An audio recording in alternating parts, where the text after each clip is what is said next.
अस्सलाम वालेकुम, मैं हूँ आपका होस्ट तारक तनवीर। आप देख रहे हैं प्रोग्राम किसान का पाकिस्तान। नाज़रीन, आज हम जिस फसल के ऊपर बात करने जा रहे हैं ये एक धान की फसल है। आपको पता है कि धान पाकिस्तान में गंदम और कपास के बाद तीसरी बड़ी हमारी कैश क्रॉप है।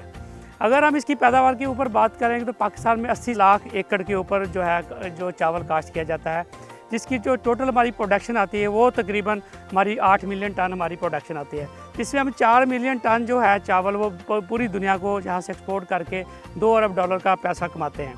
पाकिस्तान में अगर हम जदीद बुनियादों पर काम करें और बेहतर वैराइटियों पर चले जाएँ तो हम ना सिर्फ हमारा जो 80 लाख एकड़ रकबा है इसको कम किया जाए और हमारी अगर हम इसमें से 10 मन जो है पैदावार बासमती चावल में और 20 मन पैदावार नॉन बासमती चावल में भी अगर हम बढ़ा लेते हैं तो हम अपनी इसी हदफ को पूरा कर सकते हैं और उससे कम रकबा भी हमारा जो है इसके ऊपर दरकार होगा। और इसी रकबे को हम बाकी जो एडिबल ऑयल है बाकी फसलों के ऊपर इस्तेमाल करके पाकिस्तान में बहुत सारे ज़र मुबादला हम एडिबल ऑयल के ऊपर इस्तेमाल करते हैं, वो हम इसके ऊपर यहाँ पे पाकिस्तान में प्रोडक्शन कर सकते हैं। तो इन्हीं साइंसी बुनियादों पे जो मशीनरी इस्तेमाल होती है, जो इसमें बीज इस्तेमाल होगा, तो उनमें कौन कौन से ऐसे इक़दाम किए जा सकते हैं। आज हम मौजूद हैं चांद बाग फार्म्स के अंदर, जहाँ पे हम आपको दिखाएंगे कि कौन सी मशीनरी इस्तेमाल करते हैं, कौन सी यहाँ पे वैराइटीज़ इस्तेमाल की गई हैं, और इसके साथ साथ हम आपको लेके चलेंगे पाकिस्तान का सबसे बड़ा जो इसका राइस रिसर्च का इंस्टीट्यूट है जो काला शाह काकू में जहाँ बिल्कुल करीब बकल में मौजूद है, वहाँ पे भी आपको लेके जाएंगे। उनके साइंटिस्ट से भी बात करेंगे कि गवर्नमेंट इस तरह के हदफ को लेके कितना सीरियस है और क्या क्या इक़दाम कर रही है। तो आइए चलते हैं।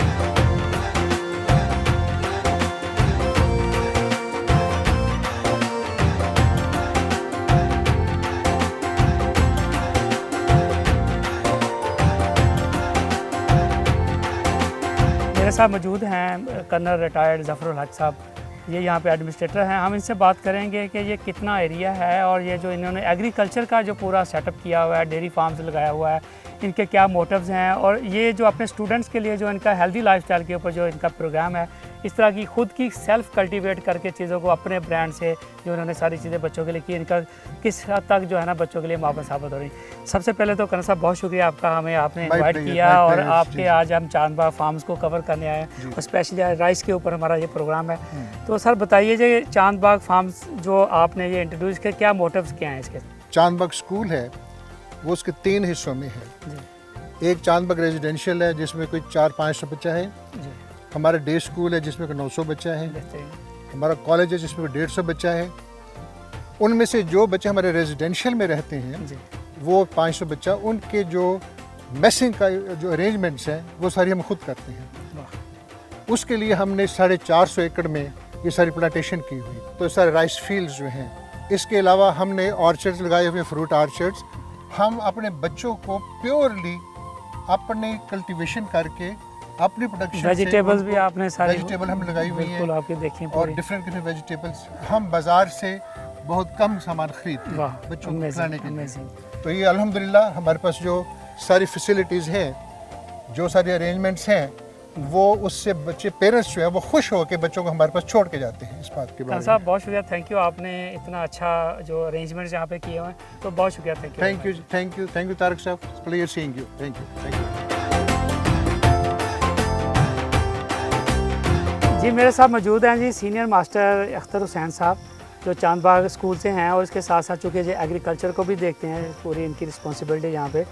तो सर ये बताइए कि सबसे पहले चांद बाग फार्म का जो कंसेप्ट है आपके पास, कौन कौन सी चीज़ें यहाँ पे आपका एग्रीकल्चर डिपार्टमेंट जो है यहाँ पे उभा रहा है सर? अल्हम्दुलिल्लाह इस वक्त ये आप देख रहे हैं कि वसी और रीज एरिया जो है इस वक्त राइस का है, और इसमें राइस सुपर बासमती जो है मेजर क्रॉप है। बाकी दूसरी काइंड्स भी हैं लेकिन मेजर जो है ये सुपर बासमती है, और अल्हम्दुलिल्लाह बेस्ट क्वालिटी राइस इधर का। बिल्कुल जी, हमने देखा आपकी फसल बहुत अच्छी है यहाँ, बहुत अच्छी क्रॉप है। बहुत सारा हमारा जो स्टूडेंट है वो एग्रीकल्चर फैमिली से बिलोंग करते हैं, जो इस एरिया से भी हैं और बाहर दूर दराज एरिया से भी हैं। फिर हम सालाना यहाँ पे एक एग्री मेला भी लगवाते हैं, राइस हार्वेस्टिंग फेस्टिवल होता है।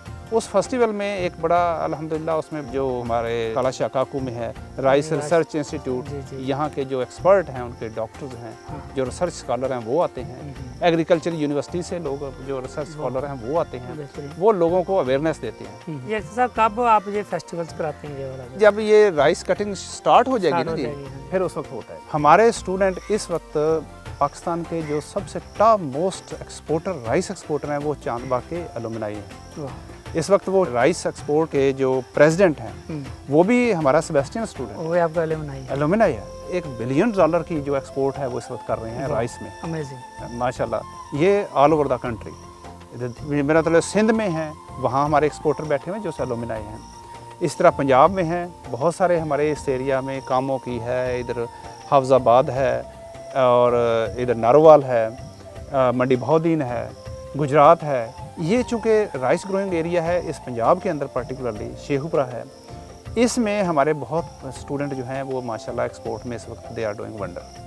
ये जो चांदबाग फार्म है, जो सेंटर ऑफ दी बेसिकली जो मानसून की पट्टी हमारी पूरे पाकिस्तान में, इसमें आप देखें ये हमारा काला शाह काकू से लाहौर से लेकर ये पूरा सियालकोट, नारोवाल, नारंग मंडी, शेखपुरा, हर जगह पे ये पूरी जो मानसून की पट्टी है, इसमें ये उसके बिल्कुल सेंटर में ये इंस्टीट्यूट वाक़ है। ये इंस्टीट्यूट का बहुत बड़ा किरदार है इस हवाले से। मैं समझता हूँ कि जो राइस की जो कल्टीवेशन, इसकी प्रोसेसिंग, इसकी वैल्यूडेशन और इसके जुड़े हुए तमाम तरह के जो चीज़ें उसको इन्होंने उजागर करने के लिए और पूरी दुनिया में पाकिस्तान का जो राइस का एक मैसेज देने के लिए जो फेस्टिवल होता है, ये एक बहुत बड़ा इनिशिएटिव। ये शायद पाकिस्तान की हिस्ट्री में पहली दफ़ा हुआ होगा कि इतना बड़ा फेस्टिवल जो है चांदबाग फार्म होस्ट करता है। और मैं समझूंगा कि हम इस फेस्टिवल में, राइस हार्वेस्ट फेस्टिवल में, हमारे ना सिर्फ हमारे कंज्यूमर बल्कि हमारे जो हाउस होल्डर लोग हैं वो भी अपने बच्चों को लेके आएँ और वो देखें कि किस तरह ये चांदबाग फार्म से जो पूरे जो है चावल उगाए जाते हैं और ये किस तरह आपके डाइनिंग टेबल पर पहुँचते हैं। पूरा प्रोसेस जो है ना बच्चों को दिखाना भी बड़ा ज़रूरी है।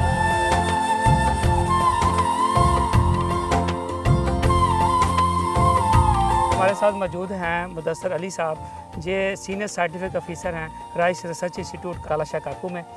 तो मुदस्सर साहब बताइए सर कि ये जो 10 मन हमने फ़ी एकड़ की जो हमने पैदावार बढ़ाने का हदफ लिया है, इसमें कौन कौन से मैकेनिज़्म हम इस्तेमाल कर सकते हैं?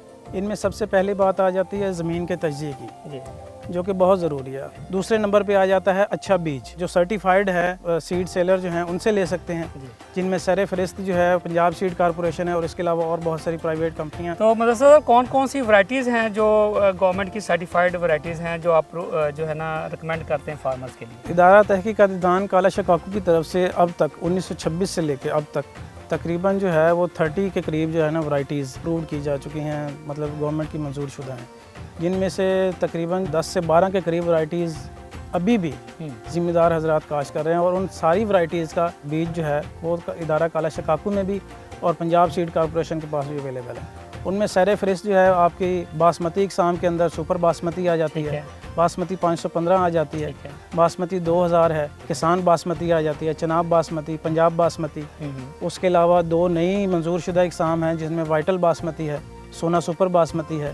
कोर्स इकसाम में अगर हम चले जाएँ तो KS के 133 है, KS 282 है और इसके अलावा चंद इकसाम हैं जो मंजूर शुदा हैं और इनका बीज जो है इदारा तहकीकात दान काला शाह काकू में मौजूद होता है। तो अगर मुदस्सर हम बात करें, टिप्स की बात करें कि फ़ी एकड़ पैदा ये आप 3-4 जैसे होता है ना कि आप बताएं कि ये चीज़ें करेंगे तो आपकी फ़ी एकड़ पैदावार जो है हम 10 मन तक बासमती और 20 मन तक नॉन बासमती बढ़ा सकते हैं, तो वो अपने नाज़रीन को फौरी तौर पे अगर आप बताना चाहते हैं। मंजूर शुदा इकसाम का बीज इस्तेमाल करें। खेत में पौधों की तादाद हर सूरत में पूरी की जाए, जो कि रिकमेंडेड है 80,000 पौधे फ़ी एकड़। 80,000 से कम ना हो, 80,000 से ये बहुत ज़रूरी है, 80,000 से ज़्यादा पौधे आपने लगाने। सोइंग के टाइम पे आधा बैग पोटाश, 1 बोरी DAP और तकरीबन 1.5 बैग यूरिया जो है, यूरिया ये 3 सप्लीट में डाल सकते हैं। 31 अगस्त तक हर सूरत में आपकी जितनी भी खाद है वो उसकी सारी की सारी ज़मीन में डाल के पूरी करें। काटने के टाइम में भी होता है कि जैसे सिट्टे में कब काटा जाए इसको, कि इसका जो इसकी बेहतर पैदावार हम लेने के लिए हार्वेस्ट से पहले का और बाद में ये भी थोड़ी सी एहतियाती तदाबीर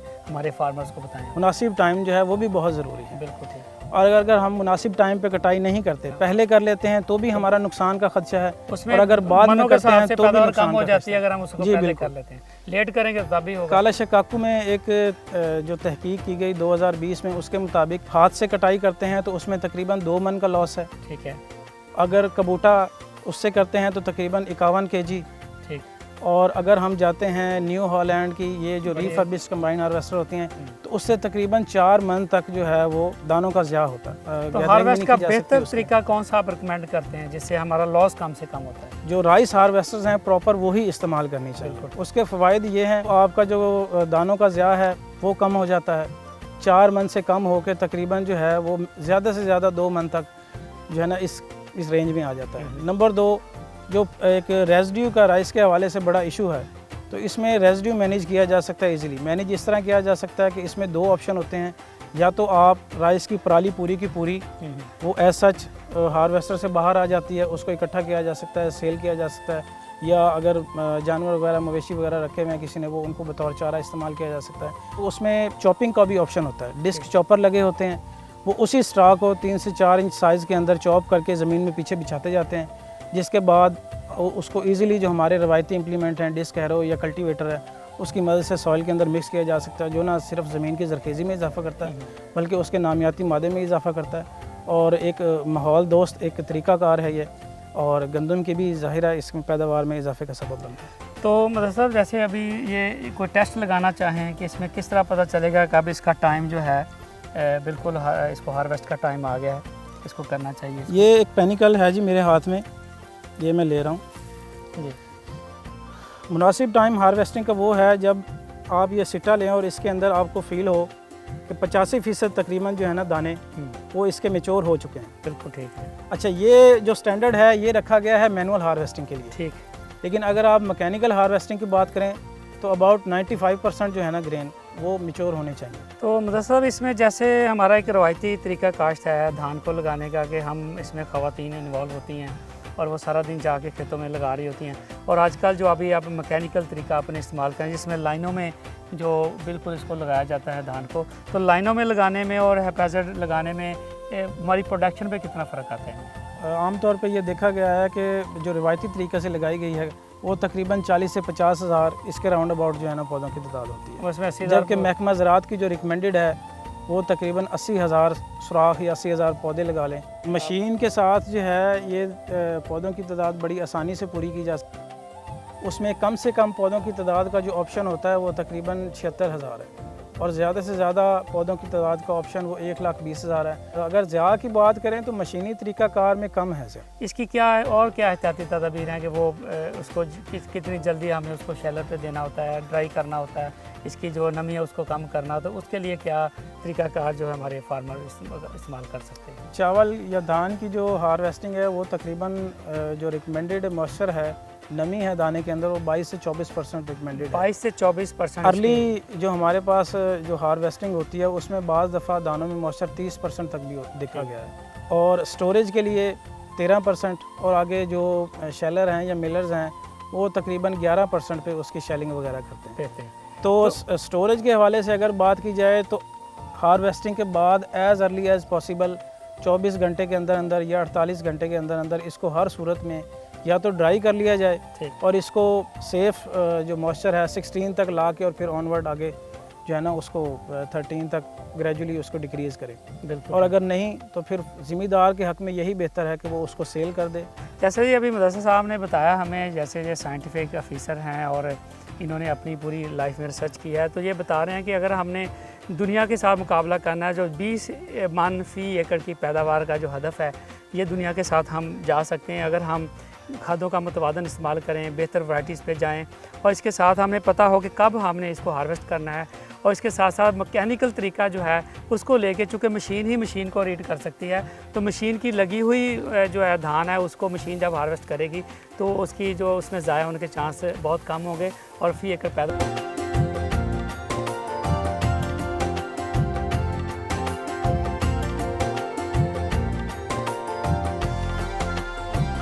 जी, तो हम पहुंच गए हैं G rice research institute Kalashah काकू में, और हमें हमारे साथ मौजूद हैं सैयद सुल्तान अली जो डायरेक्टर हैं यहाँ पे इस पूरे रिसर्च के। ये मेरा ख्याल है पाकिस्तान में रिसर्च का सबसे बड़ा अदारा है धान का, और हम डॉक्टर साहब से आज हमसे बहुत सी टिप्स लेंगे वैराइटियों पे क्या काम हो रहा है और गवर्नमेंट की पॉलिसीज़ क्या हैं धान की पैदावार को फ़ी एकड़ बढ़ाने के लिए क्या क्या इकदाम कर रही है, इनसे बारे में पूछेंगे। तो आइए डॉक्टर साहब हमें सबसे पहले वैराइटी के ऊपर बताइए। जी ज़रूर।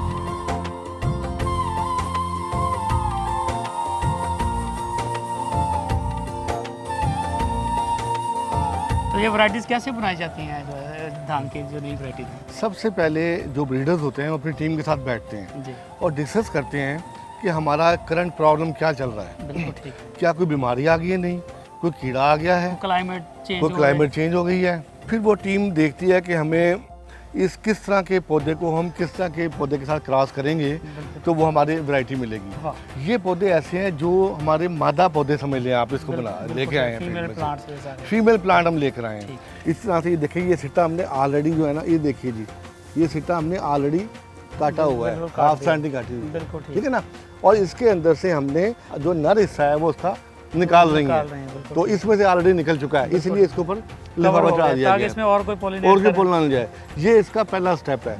इसके बाद इसके ऊपर हर एक जो सिट्टा है उसके साथ में टैग लगाया हुआ है। बिल्कुल सही है कि कौन सा फीमेल पेरेंट हमने यूज किया, आपने टैग लगा दिया। टैग लगाया हुआ है। जो हमारी टीम ने डिसाइड किया कि जनाब हमने इसके ऊपर मेल जो है किसका यूज करना है, ठीक है ना। इस फीमेल प्लांट के ऊपर ही वो देखिए वो पोलन लेके सिट्टा लिया हमने, उसका इसके ऊपर शेड किया, ठीक है ना। वो शेड कर दिया, उसके ऊपर मेल यानी पौधा उसका हमारी पसंद का जो है ना, चाहे वो डिजीज़ के खिलाफ कुव्वत मुदाफ़त का था, चाहे वो कीड़ों के खिलाफ था, या ग्रेन लंबा करने वाला था, अपनी पसंद का मेल अपनी पसंद की फीमेल हमने यूज़ की। वो जब क्रॉस हो गया हमने इसको जो है ना ये क्लिप लगा दिया। इसका मतलब है अंडरस्टैंडिंग है ये कि ये हमारा क्रॉस हमने कर लिया है। और ये देखिए, जिस तरह पहले आपने देखा था कि सिर्फ फीमेल का नाम लिखा हुआ था, अब इसका मेल का भी कोड में लगा दिया है, ठीक है ना जी। तो इस तरीके से फिर इसको हम अपने वो ग्रीन हाउस है उसके अंदर रख देते हैं, पानी देते रहते हैं। और टेल इसका फिर इसका वो सीड आता है, चावल बनता है। कोई 5-6 दिन के बाद उसके अंदर इस तरह के दाने बनने शुरू हो जाते हैं, बिल्कुल ठीक, जिसके ऊपर से सर कटा हुआ होता है ना, जी जी जी, ठीक है ना। तो इस तरीके से ये इसका पहला स्टेप है वैरायटी बनाने का। वैरायटी बनाने में तकरीबन कह लें कि 15 साल कम से कम लगते हैं, तमाम स्टेप यानी 15 साल का एक वैरायटी को बनने में पूरा टाइम लगता है वैल्यूएशन तक। हमारे साइंसदानों का ये बहुत बड़ा काम है जो पाकिस्तान में ये काम कर रहे हैं। हमारे गुमनाम हीरो हैं पाकिस्तान के, जो इस तरह की चीज़ों के 20-20 साल जो है ना लगे रहते हैं एक वैरायटी को बनाने के लिए। तो जो आज जैसे इन्होंने प्रोसेस दिखाया, शायद ये बहुत कम लोगों को पता होगा कि वैरायटी बनने में कितने प्रोसेस इन्वॉल्व होते हैं, कितनी मेहनत और कितना ड्यूरेशन चाहिए होता है। तो डॉक्टर साहब अभी हम चलते हैं फील्ड के अंदर, तो वहाँ पे भी लेके चल रहे हैं हमें, और वहाँ पे दिखाया कि जो वैरायटी परफॉर्म कर रही हैं कौन कौन सी वैरायटी है और कितनी कितनी प्रोडक्शन दे रही है। तो आइए वहाँ पे भी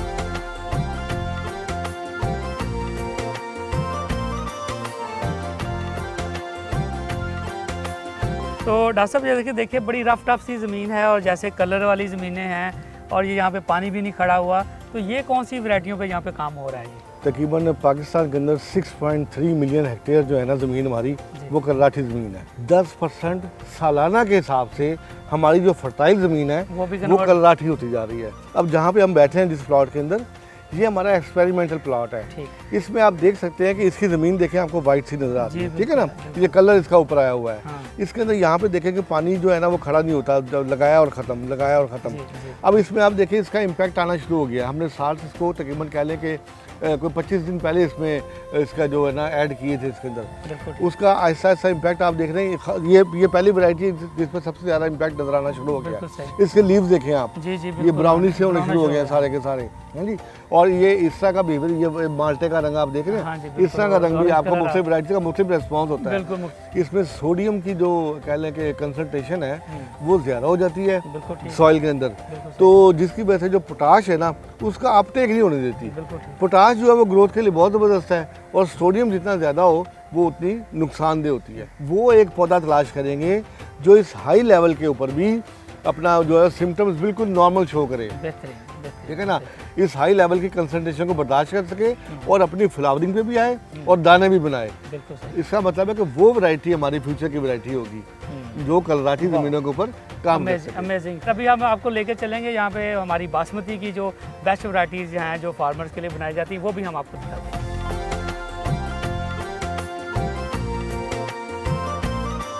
देखिए जी, हमारे जो किसान भाई हैं, हमें ये फसल इस जब लेवल पे होती है तो यूँ फसल के अंदर खड़े होते देख के बड़े हैरान हुए होंगे। इसमें पानी भी नहीं खड़ा हुआ है और बिल्कुल खुशक जगह है नीचे, और हम इस बड़े आराम से मैं और डॉक्टर साहब इसके अंदर खड़े हैं। तो बुनियादी तौर पे जो डॉक्टर साहब अभी हमें बताया कि पाकिस्तान में जो क्लाइमेट चेंज के हवाले से तब्दीलियाँ आ रही हैं, उससे पानी की दिन ब दिन कमी हो रही है। हमारा अंडर वाटर पानी जो है रिसोर्स वो भी कम हो रहे हैं, बारिशों पर इन्हिसार भी हम कम किया जा रहा है। तो ये डॉक्टर साहब यहाँ पे ऐसी वैराइटीज़ भी बना रहे हैं जो इसको हम ड्राई मेथड कल्टीवेशन भी कह सकते हैं, या खुश्क साली के लिए जो वैरायटियाँ बनाई जाए, या हमारे एडर जोन के लिए जो वैरायटियाँ बनाई जा रही हैं वहाँ पे, कि जहाँ पानी की बिल्कुल शॉर्टेज है, जहाँ पानी की कमी है या कम है, उनके लिए कौन सी वैरायटी है, ये भी डॉक्टर साहब से हम पूछते हैं इस बारे में। जब पाकिस्तान बना था ना, उस वक्त पर कैपिटा जो पानी की अवेलेबिलिटी थी ना, वो तकरीबन 400 क्यूबिक मीटर थी, बिल्कुल ऐसे। जो कि अब कम होते होते 2022 के अंदर 800 क्यूबिक मीटर रह गई पर कैपिटा। और सियाने ये कहते हैं कि 2025 के अंदर ये 500 क्यूबिक मीटर रह जाएगी। इसका मतलब ये हुआ कि हम 10 टाइम्स ऑलमोस्ट पानी की शॉर्टेज का हमें सामने है। और राइस के बारे में ये कहा जाता है कि ये तो फसल ही पानी की है, लेकिन पानी की कमी को सामने रखते हुए हमने ऐसी वैरायटी बनानी है जो कम पानी को हासिल करके पैदावार उतनी ही दें जितनी ज़्यादा ना कम उतनी दें। तो ये जो एक्सपेरिमेंट है आप देख सकते हैं, इसमें नीचे दरारें पड़ी हुई हैं ज़मीन के अंदर, बिल्कुल ऐसे। इसको हमने अपनी वैरायटीज़ जो मुख्तलिफ वैरायटीज़ हैं ये, इसको हमने स्क्रीन कर रहे हैं इसके अंदर। इसे कहते हैं रेन आउट शेल्टर, यानी इसको हमने अगर बारिशों का मौसम हो तो फिर ऊपर से हम इसको कवर कर देते हैं, ठीक है ना जी। और इसका पानी हमने 3 हफ्ते के लिए इसका बंद कर दिया है पानी। अभी इसका दूसरा हफ्ता चल रहा है ये, तो 3 हफ्ते तक पानी इसका बंद रहेगा। उसके बाद हम इसके तमाम एग्रोनॉमिक और जो कुकिंग कैरेक्टरिस्टिक्स हैं उसको इवेल्यूएट करेंगे और पैदावार के साथ साथ इनमें से जो लाइन मतलब इन तमाम पैरामीटर्स को पूरा करेगी, इसका मतलब है कि उसके अंदर ये तमाम सलाहियतें मौजूद हैं कि वो कम पानी के साथ भी बर्दाश्त कर सकती है। तो वो कह रहे हैं चावल बहुत पानी कंज्यूम कर रहा है, तो आपने तो ये बड़ी अच्छी जो है ना ये चीज़ की है कि वो ऐसी चीज़ें भी उनके उतना ही पानी लगाएं लेकिन चावल भी उगाएं। ये वो क्रॉप है जो पानी को ज्यादा हो जाए तो बर्दाश्त कर लेती है, लेकिन ना आपकी कपास बर्दाश्त कर सकती है, ना आपकी दालें बर्दाश्त कर सकती हैं, ना आपकी ऑयल सीड क्रॉप। इसीलिए इस इलाके में इन ज़मीनों पर कोई और क्रॉप नहीं लग सकती। डॉक्टर साहब ये बड़ी अच्छी बात की डॉक्टर साहब ने, जैसे कि उन्होंने ये नहीं है कि चावल बहुत ज़्यादा पानी कंज्यूम करने वाली जो है ना इसकी ज़रूरत होती है, ये बेसिकली इसमें रेजिस्टेंस इतनी है कि ज़्यादा पानी को ये बर्दाश्त कर लेती है। बेहतरीन।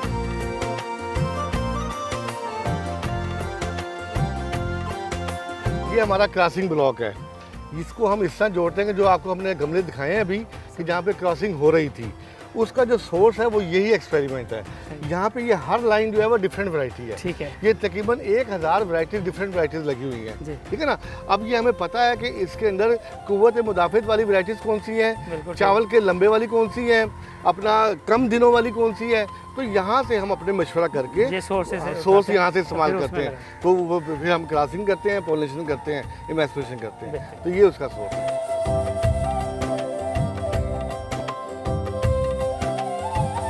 पाकिस्तान में जो हमारी प्राउड वैरायटीज़ हैं, जो बड़ी प्रोडक्टिव, जो आपकी प्रूव्ड हो चुके हैं, जो आपके माथे का झूमर है, वो वैरायटीज़ का थोड़ा सा तारफ़ करें हमें। लकीली हम खड़े ही उस जगह पे हैं जो पाकिस्तान की बल्कि दुनिया की पहली बासमती वैरायटी बासमती 370 जो है ये उसका प्लॉट है। बिल्कुल यानी ये वो वैरायटी है खुशबू वाली कि जो है ना, जिससे आज तक जितनी इकसाम बनी है वो इसका ब्लड इसके अंदर शामिल है, डायरेक्टली या इनडायरेक्टली।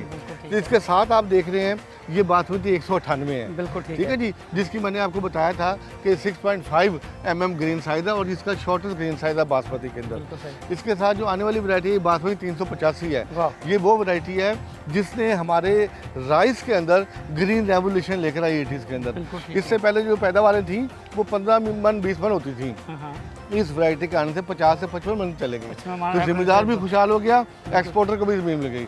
उसके बाद जो वर्ल्ड बेस्ट वैरायटी आई सुपर बासमती, ये आपके सामने सुपर बासमती है, बिल्कुल ठीक है। और ये अकेली वैरायटी ऐसी है जिससे पाकिस्तान ने तकरीबन $30 बिलियन सिर्फ इसकी एक्सपोर्ट से कमाया है, ये ऐसी वैरायटी है। इसके बाद हमारी जो काबिल ज़िक्र वैरायटीज़ के अंदर आप कह लें कि बासमती 515, किसान बासमती, फिर चनाब बासमती, और उसके बाद 8 mm के अंदर PK 20 की एरोमेटिक, और लेटेस्ट वैरायटीज़ के अंदर आप कह लें कि 2023 में जो अप्रूव हुई हैं उसमें सोना सुपर बासमती और जो है ना वो वाइटल सुपर बासमती। ये सोना सुपर बासमती अप्रूव्ड हो चुकी है, फार्मर के पास जा रही हैं और अपनी परफॉर्म कर रही हैं। हाँ जी, तो ये सोना सुपर बासमती ये 9.5 mm का यानी वर्ल्ड लॉन्गेस्ट राइस है, और ये जो वाइटल सुपर बासमती आपको दिखा रहे हैं ये पाकिस्तान की पहली बायो फोर्टिफाइड राइस है। उसका क्या मतलब है कि इसके अंदर सुपर बासमती की निस्बत जो जिंक है वो 25% ज़्यादा है और आयरन तकरीबन 40% ज़्यादा है। इसका फ़ायदा ये होगा कि जो हमारे बच्चे और ख़वातीन में आयरन और जिंक की कमी होती है वो इस खुराक के ज़रिए से खा के इंशाल्लाह वो ठीक हो जाएगा। आपको हम दिखाते हैं कि वो वैरायटी जो आने वाली है और वो इस साल की यानी कह लें कि हमारी एक बहुत बड़ी अचीवमेंट होगी, क्योंकि उससे उस वैरायटी के आने से हमारी जो एक्सपोर्ट है हम उम्मीद करते हैं कि जो $2.5 बिलियन की है वो 3 और 4 बिलियन से जाएगी। आइए हम आपको दिखाते हैं।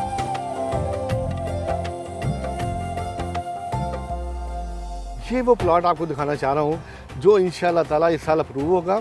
सुल्तान बासमती के नाम से, और ये एक रेवोल्यूशन 85 में आया था, और ये एक्सपोर्ट की दुनिया में इंशाल्लाह हमें इससे होप है कि पाकिस्तान के एक्सपोर्ट में ये खातिर खा इजाफा करेगी।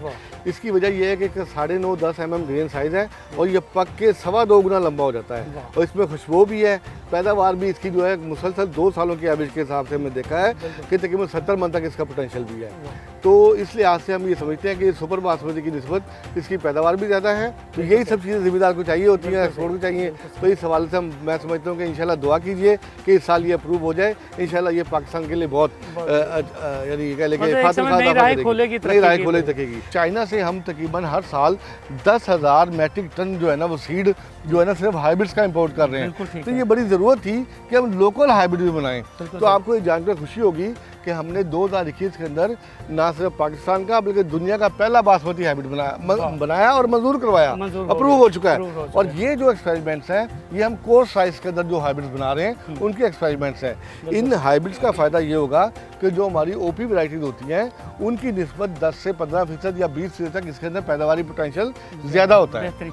तो डॉक्टर साहब बाकी अगर हम पर एकड़ इनकम बढ़ाने के साथ इसकी प्रोडक्शन की बात करते हैं तो गवर्नमेंट की बाकी पॉलिसीज़ पे भी थोड़ा सा बताएं कि जैसे हमारा एक्सटेंशन की क्या ऐसी पॉलिसी हैं, कोई इसमें कोई स्पोर्ट्स प्राइस दे रही है गवर्नमेंट इसमें, या हमारे पर एकड़ की कोई फार्मर को इसमें बेनिफिट दिया जा रहा है, तो वो थोड़ा सा हमें बताइए हमारे फार्मर। आज हमारी पैदावार इस खित्ते में तकरीबन 44.5 मन फी एकड़ है, जो कि इंडिया से भी ज़्यादा है। एक बात, दूसरी बात ये है कि गवर्नमेंट जो है वो पूरी कोशिश कर रही है कि ज़िम्मेदारों को जो है ना सब्सिडाइज रेट के ऊपर मशीनरी जो है ना वो प्रोवाइड करे, क्योंकि ये दौर है मैकेनिकल दौर है, लेबर जो है वो अवेलेबल नहीं है। और जब ट्रांसप्लांटर हो गए, हार्वेस्टर हो गए और इस तरह से चॉपर हो गए, वो जो है वो जब ज़िम्मेदारों को 50% कह ले सब्सिडाइज रेट के ऊपर वो दिए जा रहे हैं। इस तरह से बीज के ऊपर सब्सिडी दी जा रही है ताकि ज़िम्मेदार जिनके पास ये फैसिलिटी मौजूद नहीं है उनको ये घर उनको ये फैसिलिटी मिले और वो टाइम पर अपनी जो है ना वो अपनी फसल को काश्त भी करें और टाइम पर उसको संभाल भी लें ताकि उसको रेट अच्छा मिले। तो ये गवर्नमेंट जो है इस वक्त की जो गवर्नमेंट है वो बड़ा इंटरेस्ट ले रही है कि फ़ी एकड़ पैदावार को हम चाहे वो राइस की हो चाहे वो कपास की हो उसको बढ़ाया जाए। आपने देखा कि वैरायटीज़ बनाने में हमारे साइंटिस्ट बहुत पेश हैं और गवर्नमेंट भी बहुत सीरियस है कि हमने ऐसी जो है ना इस चीज़ को लेके हमने अपनी पूरी दुनिया में एक्सपोर्ट बढ़ानी है और पाकिस्तान में ज़र मुबादला जो है कमा के।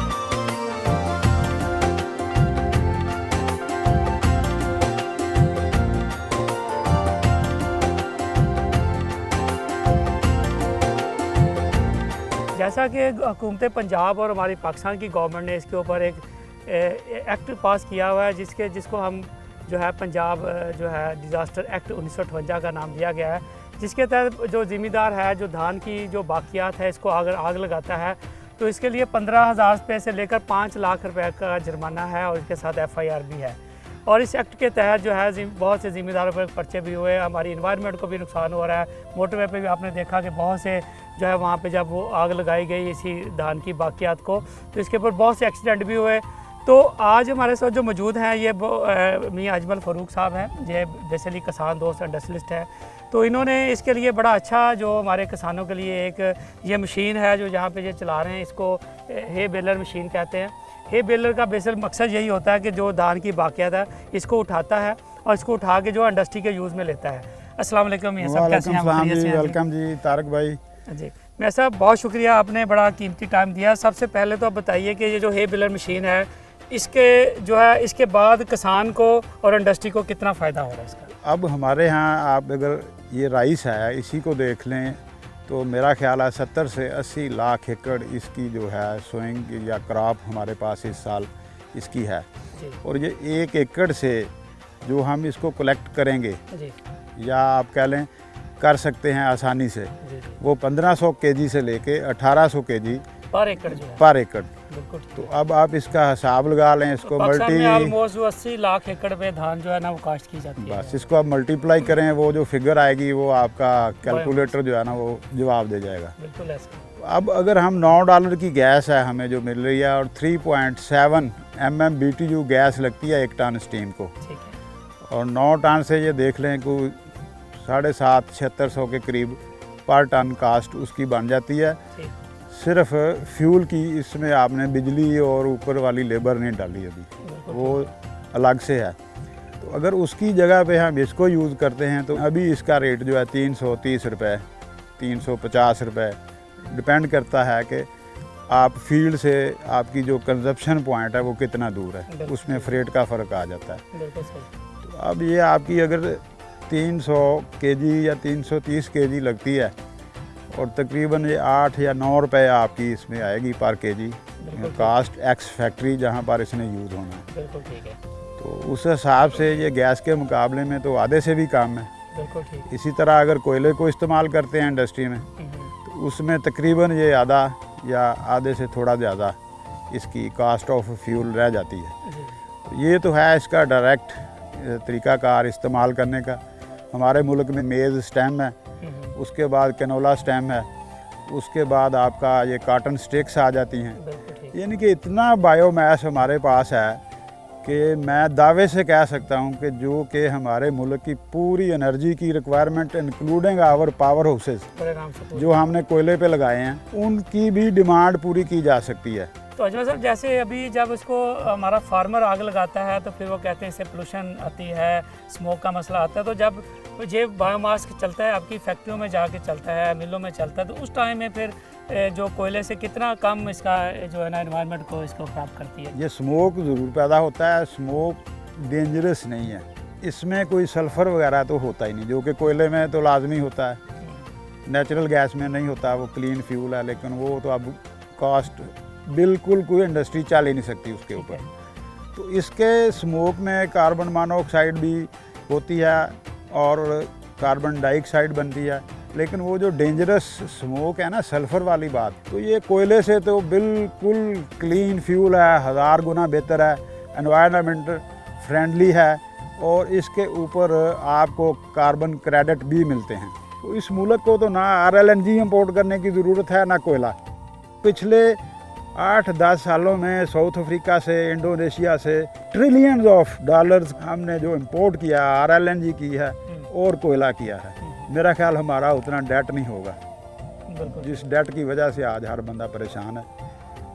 लेकिन हम अपने जो इंडिजिनस रिसोर्सेज हैं उनकी यूटिलाइजेशन के लिए कोई पॉलिसी नहीं है। हर बंदा अपने अपनी जगह पर टक्करें मार रहा है जितनी उसकी हिम्मत होती है, और जब वो टक्कर छक्कर मार के थक जाता है तो वो हार जाता है। तो ये तो मैक्रो लेवल पे मैक्रो पॉलिसीज़ जो हैं उनका होना बहुत ज़रूरी है, फिर उसके साथ लोग जुड़ते चले जाते हैं। पाकिस्तान में जो अभी आप ये बायोमास जो हमारा धान का आप इकट्ठा कर रहे हैं, इस पे आप अपने बॉयलर चला रहे हैं, जब बहुत सी एनर्जी के चीज़ें इसके ऊपर शिफ्ट कर रहे हैं, तो आप क्या देख रहे हैं पाकिस्तान में इसका कितना पोटेंशियल है इन चीज़ों का? Again very beautiful question. इसी बायोमास से हम डीजल प्रोड्यूस कर सकते हैं, इसी बायोमास से हम गैस प्रोड्यूस कर सकते हैं, ठीक है, और वो भी कोई रॉकेट साइंस नहीं है। ठीक।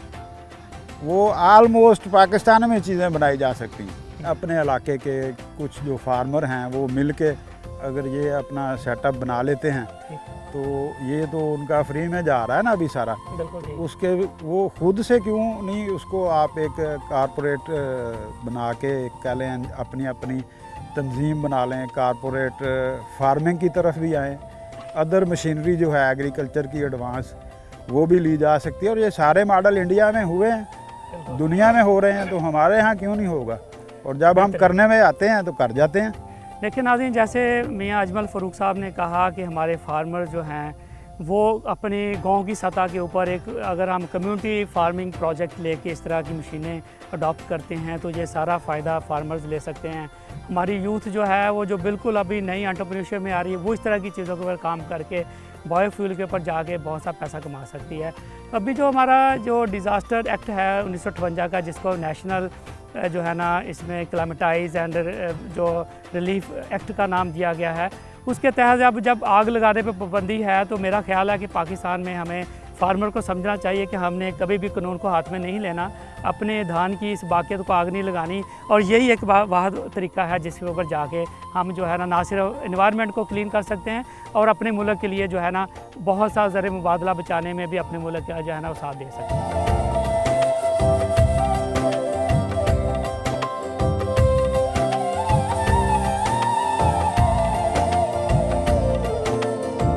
अभी हम पहुंच गए हैं जो चांदबाग फार्म्स का एक जो मशीनरी यार्ड है। अगर हमने धान की पैदावार में फ़ी एकड़ इजाफा करना है तो हमें बहुत ज़रूरी है कि इसके जो मैकेनाइज सिस्टम है जाया जाए, जदीद मशीनरी को अडॉप्ट किया जाए।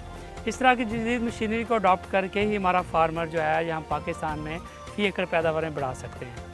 तो ये जो मशीनरी है यहाँ पे इसके जो इंजीनियर हैं मोहम्मद तैयब साहब हैं, इनसे मुलाकात करते हैं। अस्सलाम वालेकुम तैयब साहब, कैसे हैं आप? खैरियत से हैं जी? शुक्र अल्लाह पाक। तैयब साहब जी बड़े यंग एक हमारे मायनाज इंजीनियर हैं जिन्होंने एरिड एग्रीकल्चर यूनिवर्सिटी से पढ़े हैं। तो ये हमें इन सारी मशीनरों की क्या क्या इस्तेमालात हैं वो भी हमें बताएंगे और इससे हमारे फार्मर को कितना फ़ायदा हो सकता है और इसकी किस तरह रेंटल इनकी जो है सर्विसेज प्रोवाइड करते हैं। जो सर्विस होगी हम इनसे बात करते हैं। तो सबसे पहले तो तैयब साहब आपका बहुत शुक्रिया कि आप हमने इस चांदबाग फार्म पे तशरीफ़ लाए और जो आपने मशीनें इनको सप्लाई की हैं, इनको दी हैं, उस हवाले से आप हमें यहाँ पे जो है ना इसकी ब्रीफिंग देंगे। तो सबसे पहले तो आप बताइए कि ये कौन सी कंपनी की है मशीनें हैं और आपकी कंपनी का थोड़ा सा इंट्रोडक्शन हो जाए। बेसिकली जो है मैस्के एंड फैमिली ट्रेडिंग कंपनी एक कराची बेस्ड कंपनी है। वो पाकिस्तान में राइस के तीसरे बड़े एक्सपोर्टर्स हैं और इसमें जब हम मशीनों की बात करते हैं तो उसमें हमने तकरीबन आलमोस्ट जो राइडिंग टाइप ट्रांसप्लांटर्स हैं वो 150 प्लस सेल आउट कर लिए हैं। उसके अलावा हमारे पास ये जो पीछे है कबूटा का कंबाइन हार्वेस्टर, ये पाकिस्तान में पहली दफ़ा जो है ब्रांड न्यू मैस्के एंड फैमिली ट्रेडिंग कंपनी लेके आई है और ये सिर्फ हम ही इसको सेल आउट करते हैं और अल्हम्दुलिल्लाह हमने लास्ट 3 सालों में जो है 50 यूनिट तक जो है इसको सेल आउट करते हैं। तो सबसे पहले आप इसका तारफ़ शुरू करें, ये कौन सी मशीन है ये वाली जो है? सर ये बेसिकली जो है ये कबूटा का वॉक बिहाइंड ट्रांसप्लांटर है और ये लेटेस्ट मॉडल है 2022 का। ठीक है। ये मुंजी लगाने के लिए काम आती है। इसके अंदर सेटिंग्स वगैरह हैं कि आप पौधे से फासला तब्दील कर सकते हैं, मतलब 4 इंच से लेके 9.5 इंच तक। ठीक है। और उसके बाद जो आप इसको कितना गहरा लगाते हैं वो भी सेटिंग मौजूद है। फीस कितने नंबर ऑफ प्लांट्स एक एकड़ में कितने लग रहे हैं वो भी ये बताइए। ये भी हाँ, वो आप इससे मतलब वो सेट कर सकते हैं। जबकि महकमा ज़राअत कहती है कि आपके फ़ी एकड़ जो है कम से कम 80,000 सुराख होने चाहिए और फ़ी सुराख 2 से 3 तीले होने चाहिए। तो जो आम लेबर है वो इस चीज़ को पूरा नहीं करती, तो आप इसकी मदद से जो है अपनी पौधों की तादाद पूरी करके फ़ी एकड़ पैदावार में इजाफा कर सकते हैं। तो ये जो है ना छोटे काश्तकारों के लिए ये बेहतरीन है। ये जिसने मतलब अपना कोई 100-150 एकड़ लगाना हो तो ये उसके लिए बेहतरीन है। बिल्कुल ठीक है। और ये वाली जो मशीन है ये सर उसके अलावा जो है हमारे पास ये है कबूटा का राइडिंग टाइप ट्रांसप्लांटर है और ये जो है डीजल इंजन है, 3 सिलेंडर है, वाटर कूलेंट है, साथ इसके रेडिएटर लगा हुआ है। बिल्कुल ठीक। और ये 1 घंटे में जो है 1 एकड़ आराम से लगा लेता है। 1 घंटे में 1 एकड़? इसका मतलब एक दिन में आप कोई बड़े आराम से 10 से 12 जो है ना जितने घंटे आप चलाना चाहिए इसको कर सकते हैं। फिर इसके अंदर भी सेम सेटिंग्स हैं, पौधे से फासला तब्दील कर सकते हैं, फीस सुराख की मतलब जितने तीले लगाना चाहें वो कर सकते हैं, उसको कितना गहरा लगाना है वो भी कर सकते हैं। फिर इसकी हाई बीम लाइट्स हैं, अगर आप इसको रात के टाइम इस्तेमाल करना चाहें तो आप इजीली कर सकते हैं, रात दिन चल सकते हैं। हाँ जी। फिर इसके अंदर एक और सेटिंग मौजूद है कि इसके अंदर जैसे आपने देखा होगा क्या ड्राइवर है वो चला के आता है वापसी पे, उसे पता है कि मेरी पनीरी ज़ाया होने का खर्चा, लाइन के ऊपर लाइन जो वो चढ़ जाएगी, ओवरलैप होती है। तो इसके अंदर सिस्टम में आप लाइनें बंद भी कर सकते हैं, अपनी मर्ज़ी के हिसाब से 2 लाइनें लगाएं, 4 लाइनें लगाएं, 6 लाइनें लगाएं, तो वो भी कर सकते हैं। और ये जो मशीन है इसके बारे में बताएं। सर उसके अलावा जो जब हमारी फसल वगैरह तैयार हो जाती है तो ये उसकी कटाई के लिए कबूटा का हाफ फीट कंबाइन हार्वेस्टर है। तो ये पाकिस्तान में ब्रांड न्यू है और पहली दफ़ा हम इसको लेके आए हैं।